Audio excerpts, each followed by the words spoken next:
Hello all, welcome back to my channel. Thank you, ತುಂಬ ಜನ subscribe ಮಾಡಿದ್ದೀರಾ. ಹೀಗೆ ಸಪೋರ್ಟ್ ಮಾಡಿ, ಶೇರ್ ಮಾಡಿ, ವೀಡಿಯೋಸ್ನ ಲೈಕ್ ಮಾಡಿ ಆ್ಯಂಡ್ ಕಮೆಂಟ್ಸ್ ಮಾಡಿ ಏನಾದರೂ ಚೇಂಜಸ್ ಇದ್ದರೆ. ಎಲ್ಲರಿಗೂ ವರಮಹಾಲಕ್ಷ್ಮಿ ಹಬ್ಬದ ಶುಭಾಶಯಗಳು. ಸಾರಿ, ನಾನು ಲೇಟಾಗಿ ವಿಶ್ ಮಾಡ್ತಾ ಇದ್ದೀನಿ. ಈ ವ್ಲಾಗ್ ವರಮಹಾಲಕ್ಷ್ಮಿ ಹಬ್ಬದ ದಿನ ನಾವೇನೇನು ಮಾಡಿದ್ವಿ ಅಂತ ಹೇಳಿ ಅಪ್ಡೇಟ್ ಮಾಡಿದ್ದೀನಿ. ತುಂಬ ಲೇಟಾಗಿ ನಾನು ವಿಡಿಯೋನ ಅಪ್ಲೋಡ್ ಮಾಡ್ತಾಯಿದ್ದೀನಿ. ಏನಕ್ಕಂದರೆ ನಾನು ಸ್ವಲ್ಪ ಬ್ಯುಸಿ ಇದ್ದೆ ಬೇರೆ ಬೇರೆ ಕೆಲಸಗಳಲ್ಲಿ.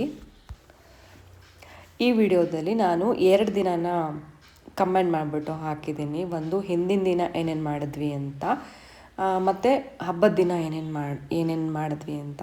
ಯಾಕಂದರೆ ನಿಮಗೆ ಗೊತ್ತು, ಹಬ್ಬದ ದಿನ ಹಿಂದಿನ ದಿನ ಕೂಡ ನಾವು ಎಲ್ಲ ತಯಾರಿನ ಶುರು ಮಾಡ್ಕೊಂಡಿರ್ತೀವಿ. ಅದೇ ಥರ ನೆಕ್ಸ್ಟ್ ಡೇ ಕೂಡ ಅದು ಕಂಟಿನ್ಯೂ ಆಗುತ್ತೆ. ಅಂದರೆ ಪೂಜೆ ಮಾಡಿ ಊಟ ಮಾಡೋ ತನಕ ಆಗುತ್ತೆ ಅಲ್ಲ. ಸೊ ಅದಕ್ಕೆ ನಾನು 2 ದಿನದ ವೀಡಿಯೋಸ್ನ ಕಂಬೈನ್ ಮಾಡಿ ಒಂದೇ ವಿಡಿಯೋದಲ್ಲಿ ಹಾಕಿದ್ದೀನಿ. ನಾವು ಮೊದಲನೇ ದಿನ ಮನೆಯೆಲ್ಲ ಕ್ಲೀನ್ ಮಾಡೋದಿತ್ತು. ಸೊ ಅದೆಲ್ಲ ಮುಗಿಸ್ಕೊಂಡ್ವಿ. ಆಮೇಲೆ ನಮ್ಮ ಅಜ್ಜಿ ನಾನು ಸೇರಿಕೊಂಡು ತೋಟದಲ್ಲಿ ಹೂವೆಲ್ಲ ಕೊಯ್ಕೊಂಡು ಬಂದ್ವಿ. ಮಾವಿನ ಎಲೆ ಎಲ್ಲ ಕಿತ್ಕೊಂಡು ಬಂದ್ವಿ. ನಿಮಗೆ ಗೊತ್ತು, ಮಾವಿನ ತೋರಣ ಎಲ್ಲ ಮಾಡ್ಬೇಕು ನಾವು. ಆಮೇಲೆ ರಂಗೋಲಿನೂ ಕೂಡ ರಾತ್ರಿಯೇ ಹಾಕಿದ್ವಿ, ಯಾಕಂದರೆ ಬೆಳಗ್ಗೆ ಅಷ್ಟು ಕೆಲಸಗಳಾಗಲ್ಲ ಅಂತ. ಆಮೇಲೆ ಪೂಜಾ ಸಾಮಾನು ಅದೆಲ್ಲ ಕ್ಲೀನ್ ಮಾಡ್ಕೊಂಡ್ವಿ. ಆಮೇಲೆ ದೇವರಿಗೆ ಸೀರೆ ಹಾಕೋಕ್ಕೆ ಸೀರೆ ನೆರಿಗೆ ಎಲ್ಲ ರೆಡಿ ಮಾಡಿ, ಆಮೇಲೆ ಕಳಶ ಎಲ್ಲ ರೆಡಿ ಮಾಡಿದ್ವಿ. ಇದೆಲ್ಲ ಮುಗಿಸೋ ಹೊತ್ತಿಗೆ ಸುಮಾರು ಬೆಳಗ್ಗಿನ ಜಾವ 2 ಗಂಟೆ ಆಗಿತ್ತು. ನಿಮಗೆ ಗೊತ್ತು, ತುಂಬ ಕೆಲಸಗಳಿರುತ್ತೆ ಹಬ್ಬದ ದಿನ, ಏನು ಮಾಡೋಕ್ಕಾಗಲ್ಲ, ಒಂದಿನ ಅಲ್ಲ. ಇದೆಲ್ಲನೂ ಮೊದಲನೇ ದಿನದ ತಯಾರಿ ಆಗೋಯ್ತು ನಮ್ಮದು. 2ನೇ ದಿನ ಬೆಳಗ್ಗೆ 4 ಗಂಟೆ ಅಥವಾ 5 ಗಂಟೆಗೆ ನಾವು ನಮ್ಮ ಕೆಲಸ ಮತ್ತೆ ಶುರು ಮಾಡ್ಕೊಂಡ್ವಿ ಅನಿಸುತ್ತೆ. ಬೆಳಗ್ಗೆ ಕೂಡ ಸೇಮ್ ಪ್ರಾಸೆಸ್ಸೇ. ಅಂದರೆ ನಾವು ಮೊದಲನೇ ದಿನ ತುಂಬ ತಯಾರಿ ಮಾಡ್ಕೊಂಡಿದ್ದು ಅಲ್ವಾ. ಸೊ ಹಾಗಾಗಿ ಮಾರನೇ ದಿನ ನಮ್ಗೆ ಅಷ್ಟೊಂದು ಕಷ್ಟ ಆಗಲಿಲ್ಲ. ಇದ್ದಿದ್ದು ಅಲ್ಪ ಸ್ವಲ್ಪ ಕೆಲಸಗಳನ್ನೆಲ್ಲ ಪೆಂಡಿಂಗ್ ಇರುತ್ತೆ ಅಲ್ವ, ಅದೆಲ್ಲ ಮುಗಿಸ್ಕೊತ ಬಂದ್ವಿ. ಮೊದಲನೇದಾಗಿ ಅದೇ ರಂಗೋಲಿ, ಆಮೇಲೆ ಪೂಜೆಗೆಲ್ಲ ಅಂದರೆ ದೇವರು ಆಲ್ಮೋಸ್ಟ್ ರೆಡಿ ಆಗೋಗಿತ್ತು ಹಿಂದಿನ ದಿನಾನೇ. ಸೊ ಸೆಕೆಂಡ್ ಡೇ ಹೂ ಮುಡಿಸೋದು ಅದೆಲ್ಲ ಇರುತ್ತೆ ಅಲ್ಲ, ಅದೆಲ್ಲ ಮಾಡ್ಕೊಂಡ್ವಿ. ಆಮೇಲೆ ಪೂಜೆಗೆ ರೆಡಿ ಮಾಡಿಕೊಂಡು ಕಂಕಣ ಎಲ್ಲ ಕಟ್ಕೊಂಡು, ನಿಮಗೆ ಗೊತ್ತು, ದೇವರಿಗೆ ಮಹಾಲಕ್ಷ್ಮಿ ಅಂದರೆ ನಾವು ಶ್ಲೋಕಗಳನ್ನೆಲ್ಲ ಹೇಳ್ತೀವಿ. ಆಮೇಲೆ ವ್ರತಾಕತೆ ಬುಕ್ಗಳನ್ನ ಓದ್ತೀವಿ. ಅದೆಲ್ಲ ಓದಿ ಮಹಾಮಂಗಳಾರತಿ ಪೂಜೆ ಎಲ್ಲನೂ ಆಗಿ ತೀರ್ಥ ಪ್ರಸಾದ ಎಲ್ಲ ಕೊಟ್ಟು ಆಮೇಲೆ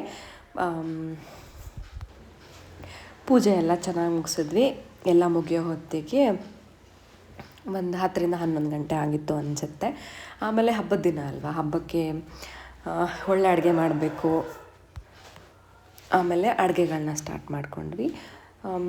ಹಬ್ಬದ ದಿನ ಎಲ್ಲ ವಿಧದ ಅಡುಗೆಗಳಿರಬೇಕಲ್ವ, ಅದೆಲ್ಲ ನಾವು ಮುಗಿಸಿ ಊಟ ಎಲ್ಲ ಮುಗಿಸಿ ರೆಸ್ಟ್ ಮಾಡಿದ್ವಿ. ಯಾಕಂದರೆ ಸಂಜೆ ಕೂಡ ಮತ್ತೆ ಪೂಜೆ ಇರುತ್ತೆ, ಮತ್ತು ಮಾರನೇ ದಿನ ನಾವು ದೇವರನ್ನ ಬಿಡಬೇಕಲ್ವ, ಅದಕ್ಕೋಸ್ಕರ.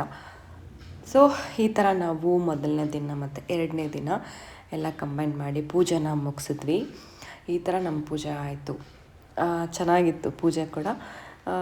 ನೀವು ಹೇಗೆ ಮಾಡಿದ್ವಿ ನಿಮ್ಮ ಮನೆಯಲ್ಲಿ ಮಹಾಲಕ್ಷ್ಮಿ ಹಬ್ಬನ ಅಂತ ಹೇಳಿ ನನಗೆ ತಿಳಿಸಿ. ಸೊ ನಮ್ಮ ಹಬ್ಬ ಹೇಗಿತ್ತು? ತುಂಬ ಚೆನ್ನಾಗಿತ್ತು. ತುಂಬ ಚೆನ್ನಾಗಿ ಮಾಡಿದ್ವಿ ಹಬ್ಬನ ಕೂಡ. ನೀವೇ ನೋಡಿ, ನಾನು ವೀಡಿಯೋಸ್ ಕಂಪ್ಲೀಟಾಗಿ ಹಾಕಿದ್ದೀನಿ. ಅಂದರೆ ಸ್ಟೆಪ್ ಬೈ ಸ್ಟೆಪ್ ನಾವೇನೇನು ಮಾಡ್ತಾ ಹೋದ್ವಿ ಅಂತ ಹೇಳಿ ಅಂತ ನಿಮಗೆ ಗೊತ್ತಾಗುತ್ತೆ ನೀವು ನೋಡ್ತಾ ಹೋದರೆ. ವಿಡಿಯೋನ ಸ್ಕಿಪ್ ಮಾಡಬೇಡಿ, ಫುಲ್ ವಿಡಿಯೋನ ನೋಡಿ. ಮತ್ತೇನೆಂದರೆ, ನನ್ನದು ಶಾರ್ಟ್ಸ್ ಮತ್ತು ವಿಡಿಯೋಸ್ಗೆ ತುಂಬ ವ್ಯೂಸ್ ಬರ್ತಾಯಿದೆ. ಪ್ಲೀಸ್ ದಯವಿಟ್ಟು ಸಬ್ಸ್ಕ್ರೈಬ್ ಮಾಡಿಕೊಂಡು ವೀಡಿಯೋಸ್ನ ನೋಡಿ. ಇದು ನನ್ನ ಕೈಂಡ್ ರಿಕ್ವೆಸ್ಟ್. ಯಾಕೆಂದರೆ ನೀವು ಸಬ್ಸ್ಕ್ರೈಬ್ ಮಾಡಿದ್ರೆ ನಿಮಗೆ ನೋಟಿಫಿಕೇಷನ್ ಬರುತ್ತೆ. ನೆಕ್ಸ್ಟಿಂದ ನೀವು ಎಲ್ಲ ವೀಡಿಯೋಸ್ನ ನೋಡ್ತಾ ಹೋಗ್ಬೋದು. ಸೊ ಇದಾಗಿತ್ತು ನನ್ನ ವರಮಹಾಲಕ್ಷ್ಮಿ ಹಬ್ಬದ ಬ್ಲಾಗ್. ಹೇಗಿತ್ತು ಅಂತ ಕಮೆಂಟ್ ಮಾಡಿ. ನೀವು ನಿಮ್ಮನೆ ಹಬ್ಬನೂ ಹೇಗೆ ಮಾಡಿದ್ರಿ ಅಂತ ನನಗೆ ಕಮೆಂಟ್ಸಲ್ಲಿ ತಿಳಿಸಿ. ಸಬ್ಸ್ಕ್ರೈಬ್ ಮಾಡಿ. Thank you. ನೆಕ್ಸ್ಟ್ ವ್ಲಾಗಲ್ಲಿ ಮತ್ತೆ ಸಿಗೋಣ, ಮತ್ತೆ ಹೊಸ ಟಾಪಿಕ್ ಜೊತೆ ಬರ್ತೀನಿ. ಅಲ್ಲಿ ತನಕ ಹ್ಯಾವ್ ಎ ನೈಸ್ ಡೇ. ಬಾಯ್ ಎಲ್ರಿಗೂ. ಹೆಜ್ಜೆ ಮೇಲೊಂದೆಜ್ಜೆಯ ನಿಕ್ಕುತ್ತ ಗೆಜ್ಜೆಯ ಕಾಲಿನ ನಾದವ ತೋರುದ ಸಜ್ಜನ ಸಾಧು ಪೂಜೆಯ ವೇಳೆಗೆ ಮಜ್ಜಿಗೆಯೊಳಗಿನ ಬೆಣ್ಣೆಯಂತೆ ಭಾಗ್ಯದ ಲಕ್ಷ್ಮೀ ಬಾರಮ್ಮ.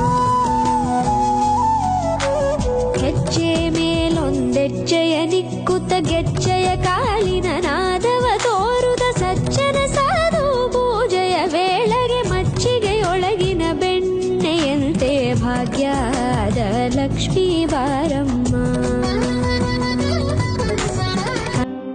ನಮಸ್ತೆಸ್ತು ಮಹಾಮಾಯೆ ಶ್ರೀಪೀಠೆ ಸುರಪೂಜಿತೆ ಶಂಖಚಕ್ರ ಗದಾಹಸ್ತೆ. नमस्तेस्तु महामाये श्रीपीठे सुरपूजिते शंखचक्र गदाहस्ते. नमस्तेस्तु महामाये श्रीपीठे सुरपूजिते शंखचक्र गदाहस्ते. महालक्ष्मी नमोस्तुते.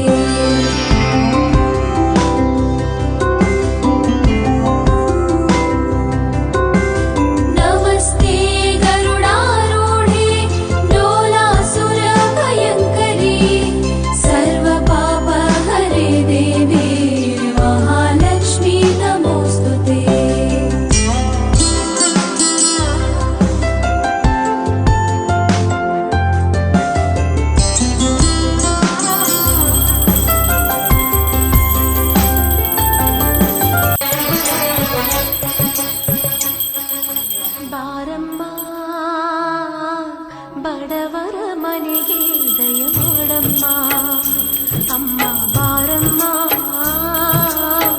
ಬಡವರ ಮನೆಗೆ ದಯ ಮಾಡಮ್ಮ ಬಾರಮ್ಮ. ಬಡವರ ಮನೆಗೆ ದಯ ಮಾಡಮ್ಮ ಅಮ್ಮ ಬಾರಮ್ಮ. ಬಡವರ ಮನೆಗೆ ದಯ ಮಾಡಮ್ಮ. ಲಕ್ಷ್ಮೀ श्रीहरि मनोविलासिनी श्रीनिधि महाप्रचोदिनी श्रीसुखी सुमंगलांगिनी सर्व इष्ट सुप्रदायिनी ನಮ್ಮ ಮನೆಯಲ್ಲಿ ಬಂದು ನೆಲೆಸಮ್ಮ. ಶಾರದೆ ಜೊತೆಯಲ್ಲಿ ಹಾಡಿನಲ್ಲಿ ಅಮ್ಮ. ಲಕ್ಷ್ಮೀ ಮಹಾಲಕ್ಷ್ಮಿ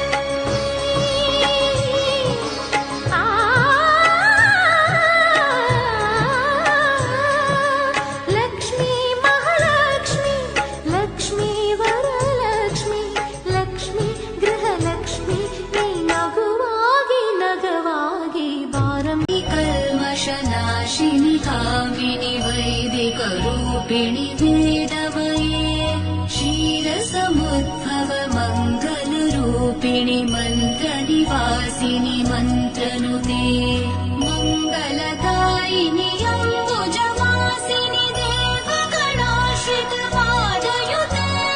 जय जय हे मधुसूदन कामिनि धान्यलक्ष्मि जय पालय माम्.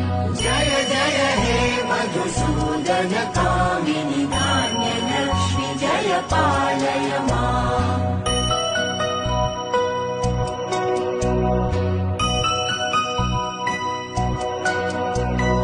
जय वरवर्णिनि वैष्णवि भार्गवि मन्त्रस्वरूपिणि मन्त्रमये. कमलदा मोगदोळे कमलदा कण्णोळे